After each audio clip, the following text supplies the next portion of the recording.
beautiful. Welcome to my show, Thoughts, Action, Success.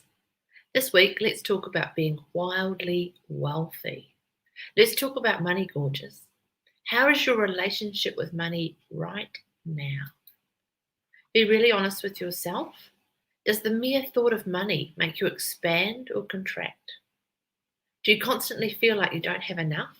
Or maybe you're frivolous, spending up big time and letting it all slip all too easily through your fingers. Be really honest with yourself and write it down. Word it like this. Write your name down, am very, how you really feel with money. For the old Kirstie, mine would have said something like this. I, Kirstie, am very tight with money. I believe money is hard to come by, which comes from a place of fear. But nowadays, mine would say something like this. I, Kirstie, am very neutral with money. I no longer put power in money. I believe money will always show up for that which is true for me. As you would have heard, I used to have a very unhealthy relationship with money. I was convinced that there wasn't enough to go around and that if I wasn't careful, I would run out and end up with nothing. Hello, scarcity mentality. Regarding my money beliefs, things only changed when I started my inward journey and took a long, hard look at all areas of my life. This is when I became aware that my underlying beliefs affected everything, from my health to my relationships and my emotions. It occurred to me that maybe I had some less than great beliefs around money too. When I took a big breath and started to go inward, I realized that the attitudes I had weren't actually my truth. So what was my truth? What was right for me? When I sat with it and sought the answer from that deep down place inside, a totally different philosophy bubbled up. I believe we are abundant beings and can create whatever our hearts desire. I believe that money will show up for that which is true for each of us.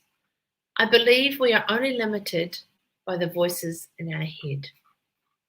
I believe money is just energy that we use in exchange for something we value. I believe money should make you expand, not contract and close off.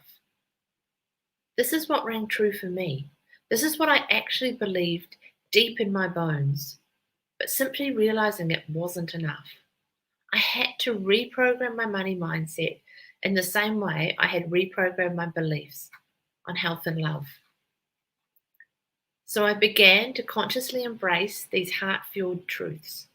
Every time those voices would start in my head and plant a limiting belief, you can't afford that, you don't deserve wealth, you'll never have as much as so-and-so has, I had to stop them, gently close the door on them, return to my heart, and let it go. It's hard work when you've had years of other thoughts and beliefs running through your head. But it does get easier, I promise. And the more you practice catching those limiting beliefs in their tracks, the easier it becomes. Just like everything else, it's a metaphorical muscle that gets strengthened with use. Your job is to strengthen it daily. You see, the truth is, like everything in relationship with money, is a reflection of all the other areas of your life. It's a great barometer for how you're going as a whole. So, if you have a scarcity mentality regarding your finances, you'll more than likely have that same mentality in other areas of your life too, like your health and love. And if you're someone who just ignores their money and tries to bury their head in the sand, that's likely the same way you're approaching your health, your relationships, and career too. So I want to share with you some inspo action. Let's just dig deep here. What are your beliefs around money right now? Now let's get super honest. Are these beliefs even yours, or are they someone else's, like your parents, partners, friends? If it's not your belief, then what do you believe in? What is your truth? What are your money beliefs? When it comes to money, I believe that. Write it down. Get really clear on it. A copy of these questions and a downloadable worksheet will be available in the Facebook group for you to work through this exercise in your own time later on and revisit it and really think about it. This can be a really great exercise to do with your partner as well, so that you each know where the other stands. With all the financial decisions that you have to make individually and together, it can be very difficult to grow as a couple if your views aren't aligned and you both don't have a common goal. If you're not in a relationship, make sure that the next person you meet has similar money beliefs and values to you. Otherwise, you're getting yourself into a hard slog of arguments and compromise. Not everyone is going to have the same beliefs as you, and that's okay. But when you're entering a relationship, there has to be unity on all levels. More on that in an upcoming show, even regarding your finances. Once you've unearthed your actual beliefs, I want you to stick them up on your fridge as a constant reminder to replace those pesky voices in your head patterns that no longer serve you. You can take it a step further too. Call your partner out, lovingly, when they entertain old beliefs and get them to do the same for you.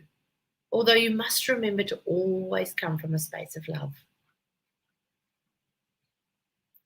One of my clients came to me with a very fear-driven relationship with money. She placed all her self-worth in the possession of material objects and was convinced that the latest designer handbag was going to make her happy and fulfilled. After a little digging, we uncovered that her relationship with money was a reflection of her father's. She opened up to me that her father came from a family where the focus was that money was scarce. He studied hard and worked his way up the corporate ladder to become a successful CEO for a multinational corporation. But along the way, he got lost in his wealth, valuing only money, status, and material objects. This was where my client's beliefs stemmed from, causing her to believe that she didn't have fancy material objects like the nice car, designer handbag, and shoes. She wasn't A, successful, or B, going to be accepted by her father. When this realization hit her, she broke down, but then felt incredibly empowered that she could now let go of her father's beliefs around money and start to live out her own. We must take action to break the cycle. Once I shifted my relationship with money, things started to flow a lot more effortlessly for me. Suddenly, opportunities and abundance presented themselves in ways that I could never have imagined because I was finally open to them. And I want the same for you. But in order to find this ease and flow and become an abundance magnet, you have to first take the big, bold step of getting totally honest with yourself. Then with your partner too. Even though digging into this stuff may take you outside of your comfort zone, I promise you the results will definitely be worth it. And remember this, on the other side of your comfort zone is always growth. If your partner, or anyone else for that matter, tries to instill financial beliefs into you, say a gentle thank you for the input, then lovingly speak your truth. What's true for you is actually none of anyone else's business. And remember this, opinions are like belly buttons. Everybody's got one. The most important thing to remember throughout your journey to living your best life is to be truthful and honest with yourself. That's all that really matters. If you steer by your heart, you'll always be going in the right direction. Whenever you're in doubt, simply look within. That is where the answers are, always. Thanks to the science of quantum physics, we know that everything in the universe, including ourselves, is made up of waves and vibrating particles. Everything is energy. From the device you are watching or listening to the show on right now, to the chair you are sitting on, to the walls that surround you. Matter is just energy that has been slowed down enough for it to take form and become visible to us. And money is no exception. Many people believe money is bad, wrong, evil, or not spiritual. This is not the case. Money is simply a unit of energetic exchange. At one time, people used cowrie shells as their unit of exchange, and no one thought that was evil or wrong. It was simply something that people used in exchange for something else that had meaning and value to them. A while ago, I received a free ticket to a personal development workshop. The ticket would have cost me approximately $1,000. And the voice in my head was thrilled to have scored such a great freebie. I rocked up on the morning, got myself a seat, was all prepared to soak up the goodness, and then was surprised I didn't actually get much out of the weekend at all.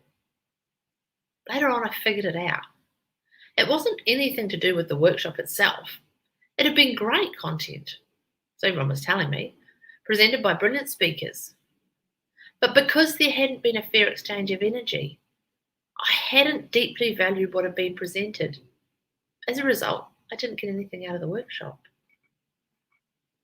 Now I'm incredibly conscious of the importance of a fair energy exchange to ensure that I am truly valuing and honouring the energy that I'm receiving, whether that's a workshop, a beautiful meal, a massage, anything. There has to be an energetic exchange in order to truly value something. I once offered a free coaching session as part of a competition.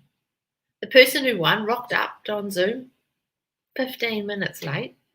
She was totally not present and didn't really value my time or what was being offered. I guarantee this, if she had paid for that session, she would have showed up in a very different way. Think about a time in your life you've been offered something for free and didn't truly value it. Now think about a time you've spent a lot of money on something. Maybe it was a beautiful meal out and truly savoured every single second of the experience. If there is no energetic exchange, you will not deeply value what you are receiving. Let me tell you that again. If there is no energetic exchange, you will not deeply value what you are receiving. How do you view the exchange of money? Do you see it as evil, bad, unspiritual, and wrong? Or do you see it as just another form of sacred energy exchange? Money itself isn't bad, no matter what we spend it on.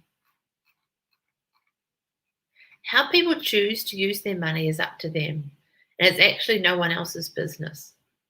Some people may use their money towards things that others may feel was bad or wrong. But that doesn't mean that money itself is bad or wrong. There's a difference. Remember, there are also people out there using money for the greater good, building homes for the homeless, feeding the hungry, and healing the ill. How are you using your money? It's very important to get crystal clear on what you want to spend your money on. Is it in line with your truth and core values in life? The answer to those questions can reveal a lot about your relationship with money. Just because something is common doesn't mean you have to follow. Blaze your own trail and be a leader, not a follower. Every time you deny your truth and don't act in alignment, there is always a consequence. Take a look at your own spending habits. Is what you spend your money on aligned with your beliefs? From now on, every time you're about to make a purchase, check in with yourself and make sure it is 100% aligned with your core values and beliefs. In today's world, everyone seems to be chasing success. According to the Oxford Dictionary, the definition of success is the accomplishment of an aim or purpose, or the attainment of fame, wealth, or social status. For me, if I can put my head on my pillow at night and know that I have chosen love over fear, gently close the door on the voices in my head, done work that inspires me, made someone smile, moved my body lovingly, been present, nourished my body, spent time in nature, felt the sun on my skin, sat in stillness, taken time for myself, and connected with friends and family, then holy smokes, girlfriend, I have had a successful day. You can even get your whole family to do this exercise. Again, it all comes back to alignment. If you are super duper clear on your definition of a success, you'll be able to work out anything or anyone that is not aligned to your higher truth. Remember, being wildly wealthy, fabulously healthy, and bursting with love is not a giant leap. It's a step-by-step journey. And just like a tree, it's always either growing or dying. As long as you are constantly taking action and moving forward, you are growing and evolving. It's when we are standing still or going backward that we are dying.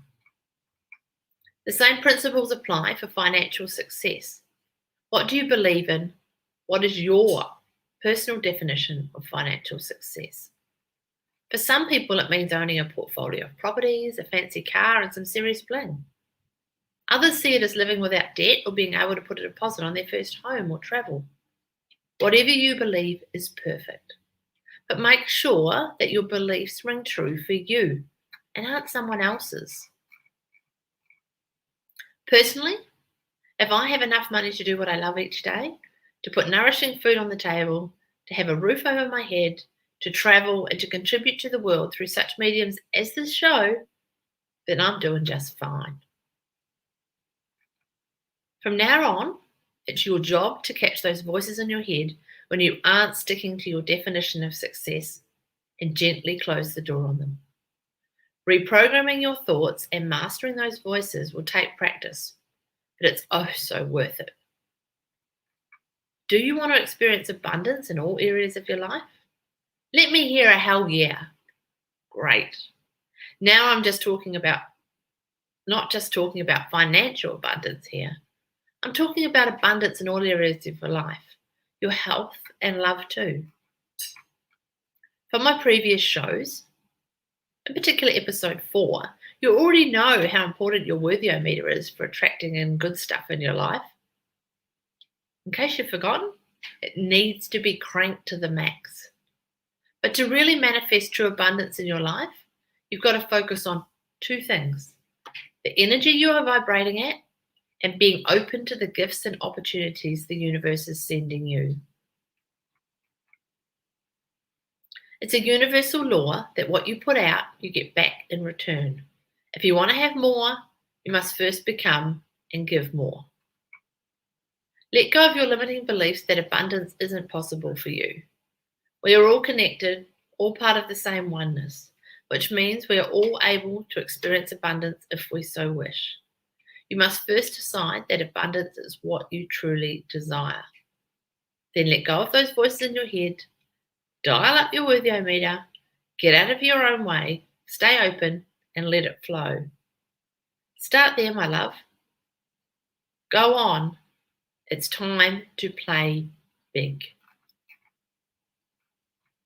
When my client Ella decided she wanted to let go of her limiting mindset and switch to a more abundant belief system, she couldn't believe how quickly things started to flow to her.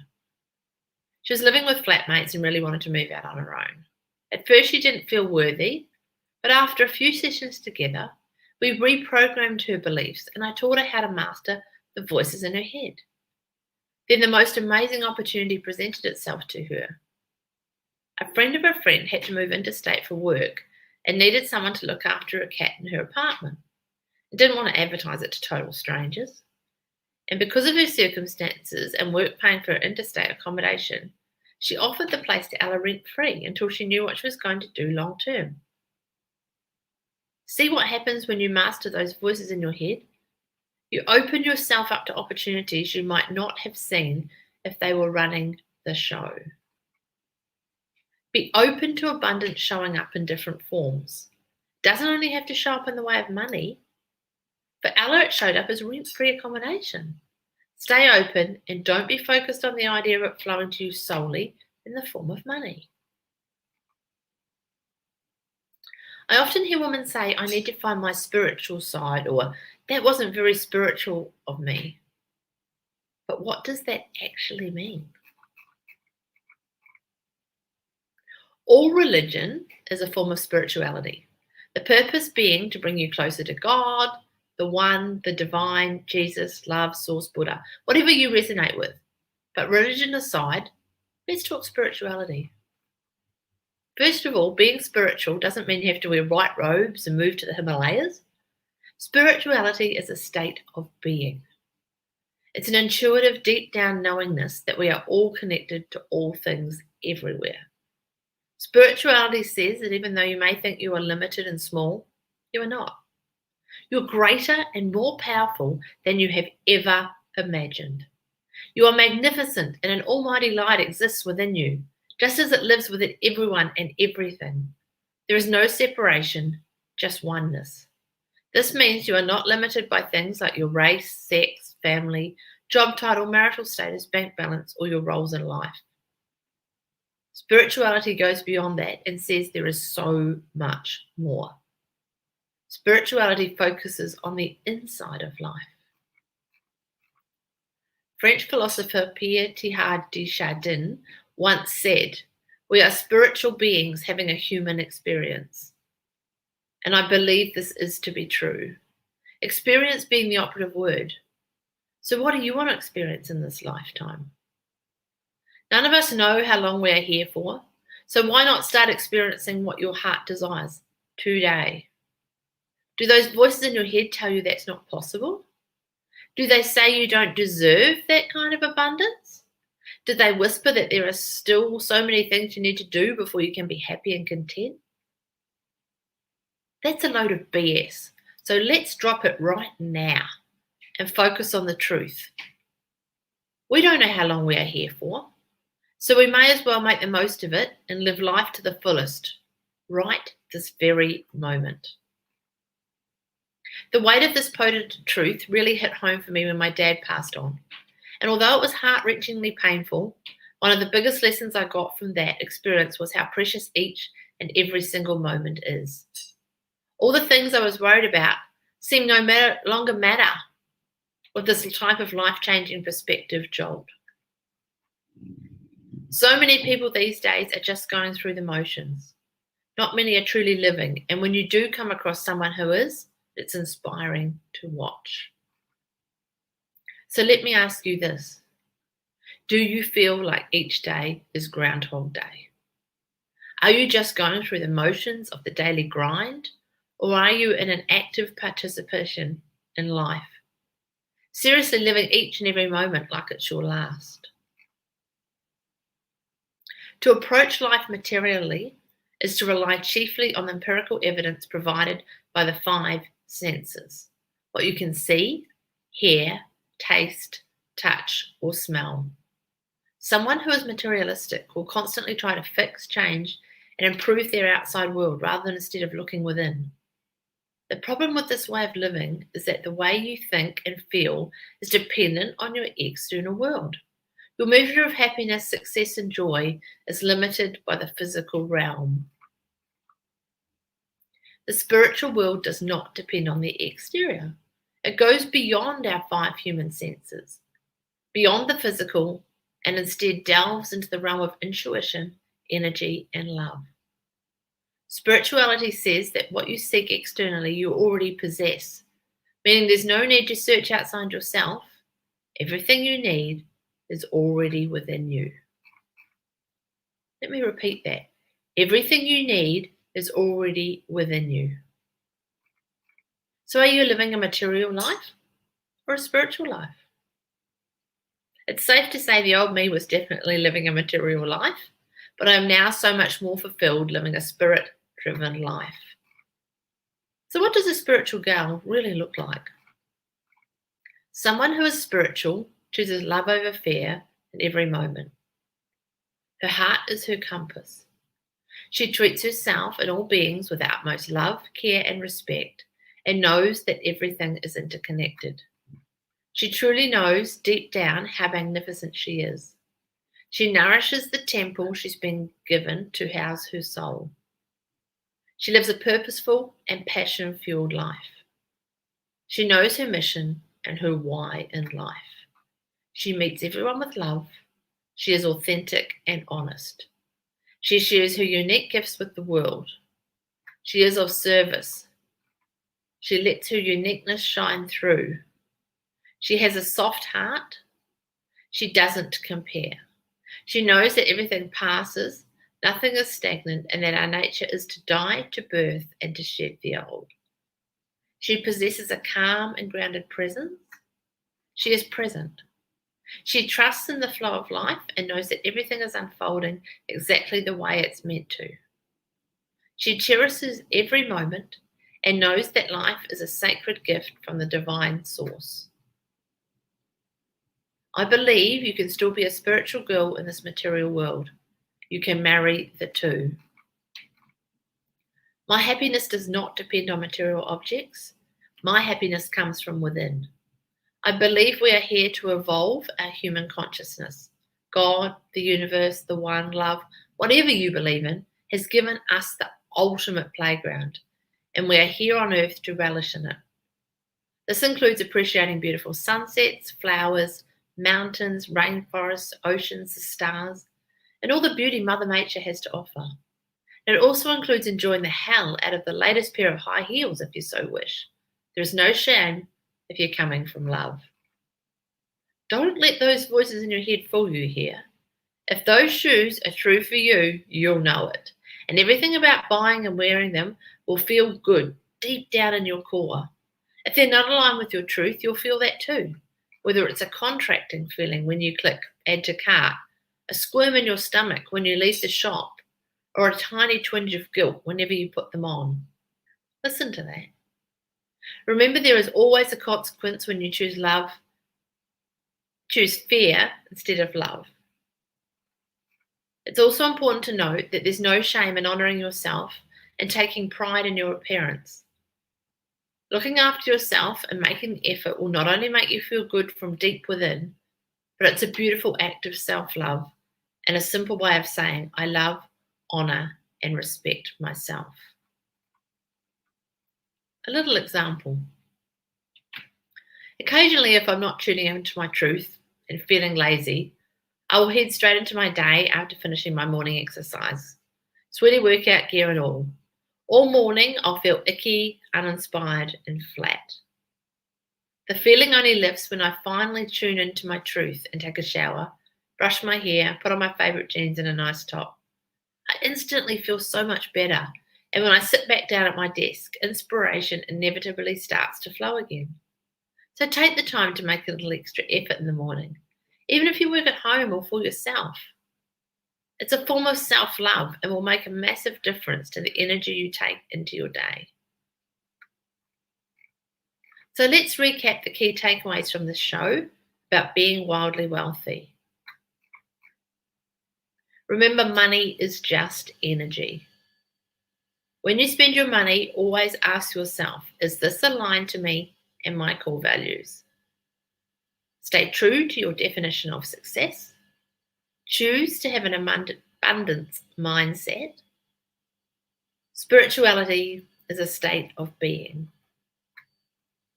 I would love you to join me again next Saturday at 10 a.m. Queensland time for the next edition of Thoughts, Action, Success, where we will talk about divine relationships.